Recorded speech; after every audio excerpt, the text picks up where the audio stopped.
नमस्कार साथियों, आप सबका पुनः स्वागत है श्रद्धा वेद पुराण में। तो आज हम लोग डिस्कस करेंगे श्रीमद् भगवद गीता अध्याय 8 श्लोक अर्थ 20। इससे पहले हम लोगों ने अध्याय 1 से 7 तक सभी श्लोक अर्थ सरल हिंदी भाषा में दोनों ही चैनल श्रद्धा एस्ट्रो ज्योतिष, श्रद्धा वेद पुराण में अपलोड कर दिए हैं।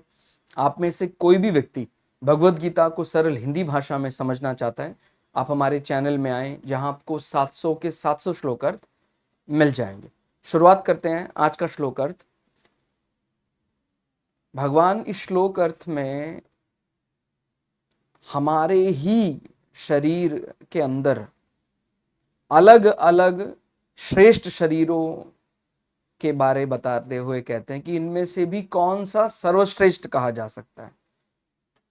भाई जैसे हम सामान्यतः जब कहते हैं कि वे देव मनुष्यों से श्रेष्ठ हैं, फिर उनसे ऊंचे और देवता हैं, फिर ब्रह्मा हैं, फिर ब्रह्मा जी के स्थूल शरीर से ज़्यादा श्रेष्ठ एक प्रकार उनका सूक्ष्म शरीर कहा जा सकता है, फिर कारण शरीर और अंततो गत्वा आत्मा।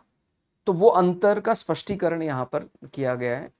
उस अव्यक्त से भी अति परे दूसरा अर्थात विलक्षण जो सनातन अव्यक्त भाव है। तो मतलब क्योंकि सूक्ष्म शरीर को भी हम कारण शरीर की तरह, माने अगर हम देखते हैं एक स्थूल शरीर है हमारा, जो हमारा भौतिक शरीर है, और जो स्थूल शरीर को तो हम स्पर्श कर पा रहे हैं, लेकिन हम सूक्ष्म शरीर और कारण शरीर को भौतिक संसार में स्पर्श जैसे करते हैं ऐसा नहीं कर सकते हैं। लेकिन उनमें भी एक श्रेष्ठ है, माने वो दोनों ही अव्यक्त हैं, लेकिन उनमें भी एक श्रेष्ठ है। अगर हम कहें सूक्ष्म शरीर से क्या श्रेष्ठ है, तो कारण शरीर श्रेष्ठ है। तो यहां पर उस अव्यक्त से भी अति परे, यानी अगर हम कहें कि ब्रह्मा जी का जो एक प्रकार से संसार में जब सृजन हो रहा है या जो सृष्टि है वो उत्पन्न हो रही है, तो उसमें सबका शरीर दिखाई दे रहा है, माने एक प्रकार स्थूल। लेकिन जो जब स्थूल नष्ट हो जाता है तो सूक्ष्म व्याप्त रहता है।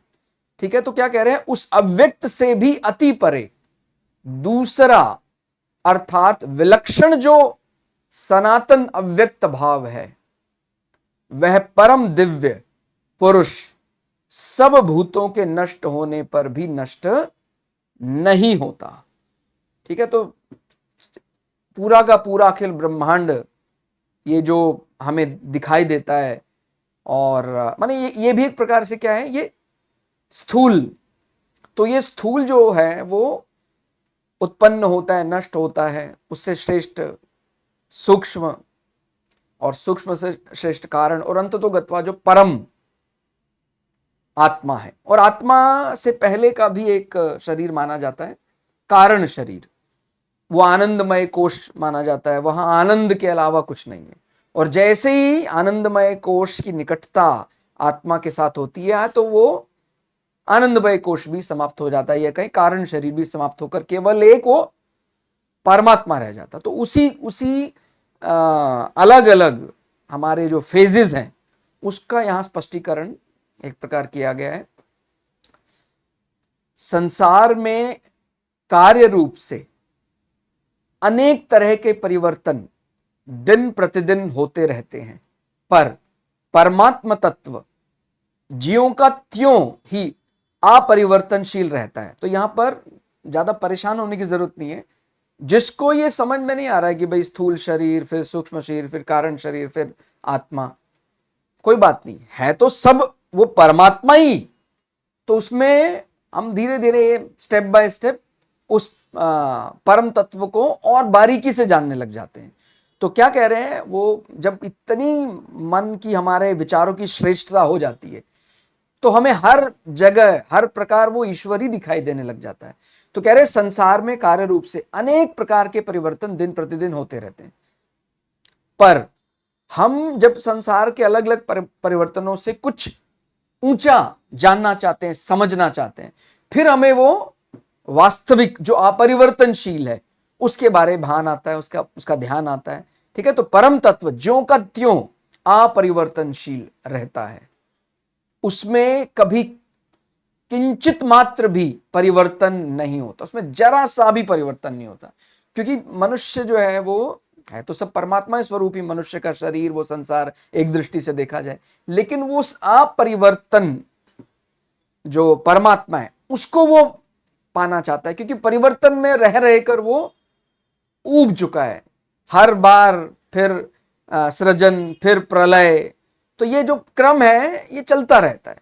माने वो उस कष्ट को समझाने का प्रयास इससे पहले वाले श्लोकों में भी किया गया था कि कैसे हर बार व्यक्ति नाता जोड़ता है, फिर नाता टूटता है, तो ये चलता ही रहेगा क्या?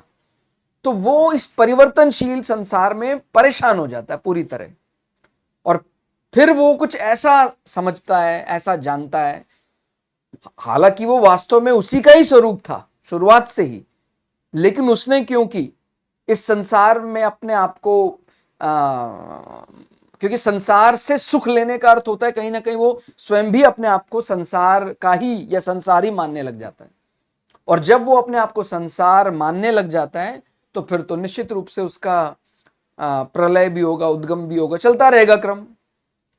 ठीक है, तो आप चाहे उसको कारण शरीर लेकर समझें, और चाहे आप अगर ये नहीं भी समझ पा रहे हैं, कोई बात नहीं, हमारा परमात्मा के प्रति प्रेम और वो निरंतर बढ़ता जा रहा है। लेकिन ये ध्यान रखना है कि जैसे जैसे व्यक्ति का जो उसकी भावनाएं हैं उनका शोधन, उनकी शुद्धता होती रहती है, तो व्यक्ति को फिर उससे और अधिक, फिर उससे और अधिक वो वाली भावनाएं आकर्षित करती रहती है, और अंत तो गत्वा जो आत्मस्वरूप है माने कारण शरीर के बाद, वहां पर कुछ ऐसा माने जो आप कल्पना नहीं कर सकते हैं, उतना ज्यादा सुख जब आपको मिल जाएगा तो फिर आप और स्टेप नहीं है वहां पर। जो आत्मा का सुख है, आत्मा को जान लेने का सुख है, वही अंतिम सुख है, वही मोक्ष है। जैसे हमारा स्थूल शरीर रहता है तो हम इसको सुखी करने के लिए अलग अलग फिर कहते हैं कि अगर वो व्यक्ति थोड़ा थोड़ा सूक्ष्म शरीर के बारे में जानता है तो फिर उसको कई सिद्धियां, वो इस प्रकार आवागमन कर सकता है, बैठे ध्यान बैठ कर जा सकता है, उसको कई ऐसी चीजें, ऐसी सिद्धियां प्राप्त हो जाती है, तो वो भी बड़ा माने बड़ा उत्साहित हो जाता है जब उसको सूक्ष्म शरीर के बारे में सब समझ में आ जाता है।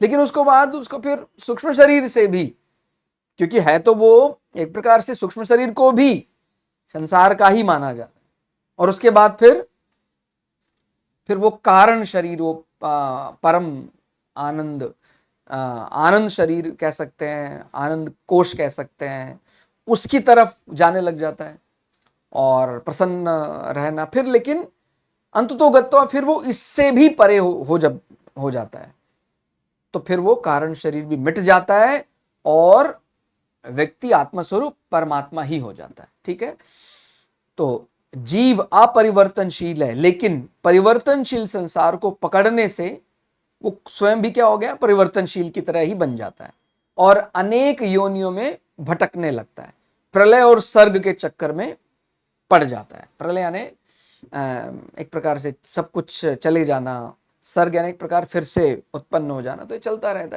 है और बड़ी पीड़ा होती है इसमें। आप सांसारिक दृष्टि से देखते हैं तो आपने बड़ी मुश्किल से संसार को बनाया, रचाया, एक एक चीज इकट्ठी करी, उसके बाद प्रलय में सब चला गया, फिर दोबारा से वही। तो ये सुख और दुख का जो सिलसिला है, इसको बंद करना है तो अपना कारण शरीर के आगे निकल जाइए आप। ठीक है, तो इस श्लोक में तो जो हमने शुरू से बताया कि एक प्रकार से एक मैसेज दिया गया है उसी को, सूक्ष्म शरीर को और आगे कारण शरीर को समझने का, तो और वो एक दूसरे से तो श्रेष्ठ माने ही जा रहे हैं। ठीक हो गया, श्लोक में अर्थ में स्थूल शरीर से जो श्रेष्ठ है वो सूक्ष्म शरीर को माना जा सकता है, सूक्ष्म शरीर से जो श्रेष्ठ है कारण शरीर को, और अंततो गत्वा आत्मा को तो हम मतलब कोई एक ऐसा माने श्रेष्ठ नहीं कह सकते, वो तो श्रेष्ठतम कहा जा सकता है, क्योंकि इसके ऊपर कुछ नहीं है। आत्म सुख, आत्मा अनुभूति के ऊपर क्या है फिर? तो कारण शरीर और आत्मा का अंतर स्पष्ट होता है, दिखाई देता है।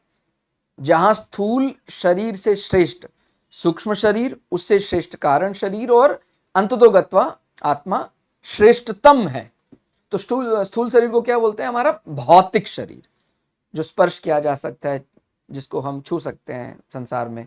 फिर सूक्ष्म शरीर का अर्थ क्या है? ये मन, बुद्धि, अहंकार, चित्त से मिलकर बना हुआ है। जो जैसे मैंने बताया, जब कोई सिद्ध पुरुष हो जाता है तो इसी स्थूल शरीर को आगे अपग्रेड करके सूक्ष्म शरीर में बदलकर वो अलग अलग लोकों की यात्रा के लिए जा सकता है। क्योंकि सूक्ष्म शरीर को कोई ऐसा रिस्ट्रिक्शन नहीं है कि भाई आपको ये इस प्रकार से इनहेल एक्सहेल करना पड़ेगा, नहीं तो आपके प्राण चले जाएंगे।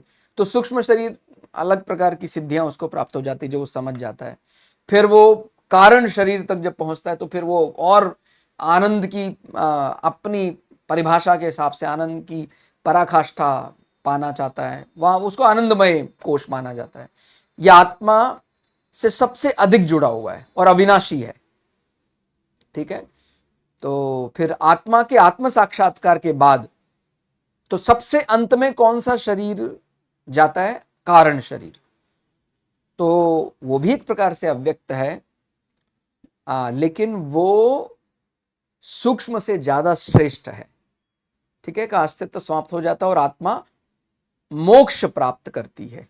तो वही शब्द यहां पर भी इसी श्लोक अर्थ में गए, उस अव्यक्त से भी अति परे दूसरा अर्थात विलक्षण जो सनातन व्यक्त भाव है, वह परम दिव्य पुरुष सब भूतों के नष्ट होने पर भी नष्ट नहीं होता। वो तो जस का तस, ज्यों का त्यों बना हुआ है, और हमें उसी को जानना है, उसी को पाना है, या ये कहें हम उसी के ही स्वरूप हैं। हमारे माने हमारे ज्ञान ना होने के कारण या अज्ञान बढ़ जाने के कारण अपने स्थूल शरीर, सूक्ष्म शरीर, कारण शरीर बना लिए, नहीं तो हम तो थे ही शुरू से ही उस परमात्मा का अभिन्न अंग, वो परमात्मा ही थे।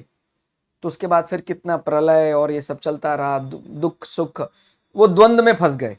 तो ये सब अगर आप चाहते हैं तो उसको आप अलग अलग शरीरों को छोड़कर आए और उसका आनंद लेने का प्रयास करेंगे तो फिर फंस जाएंगे। और कोई भी माने उनमें कई प्रकार के अव्यक्त शरीर भी हैं जो आपको फंसा सकते हैं।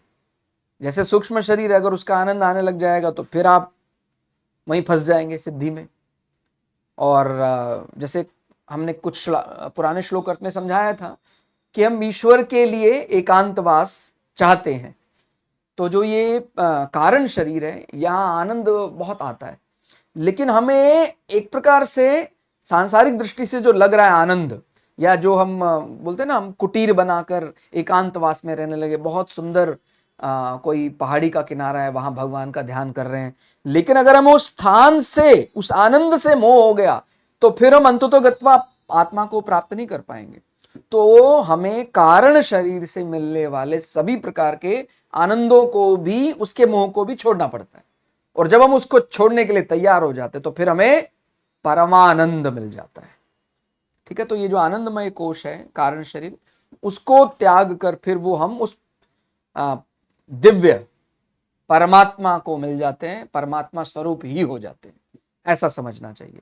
तो आज के श्लोक अर्थ में फिलहाल इतना ही। श्लोक अर्थ आपको कैसा लगा कमेंट करके जरूर बताइएगा। मिलते हैं अगली वीडियो में, तब तक के लिए जय श्री भगु पराशरा, जय श्री शुक्राचार्य, नमस्कार।